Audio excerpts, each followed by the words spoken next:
River crossing ba ang hanap nyo? Dito sa Tanay, marami niyan. Pero dito sa The Preserve Tanay, hindi mo na kailangan tumawid ng ilog para makarating sa campsite. Hi fans! It's me, Adi Flores here, and today, we go on a camping trip with the family.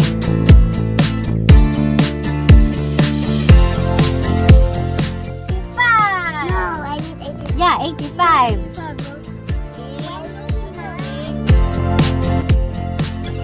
Dito, walang signal ang ating mga gadgets. Kaya, back to basics muna tayo sa mga activities natin.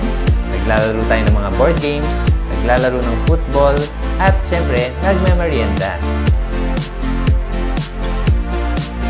Oras na para mag-setup ng tent. At kita nyo naman, tumulong ang mga bata sa pag-setup nito. Yung kagandahan dito sa The Preserve ay meron silang mga bamboo cabanas na nilagay daw nila just in case na umulan. Meron kang sisilungan.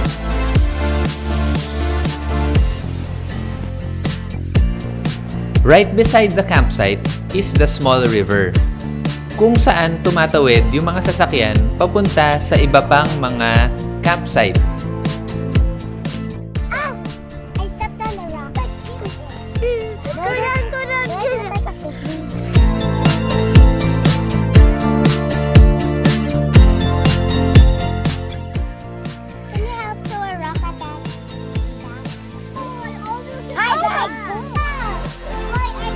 Naglalabasan na ang mga bats. Kaya nagpe-prepare na kami ng aming kakainin for dinner. At ang ulam namin ngayon ay rib-eye steak. Wow! Sosyal! Rib-eye steak. Medium rare. Maganda din ma-experience ng mga bata ang camping activities tulad nito para maranasan nila ang ganda ng kalikasan. Oh, yun na yung adventure. Sama kayo next time!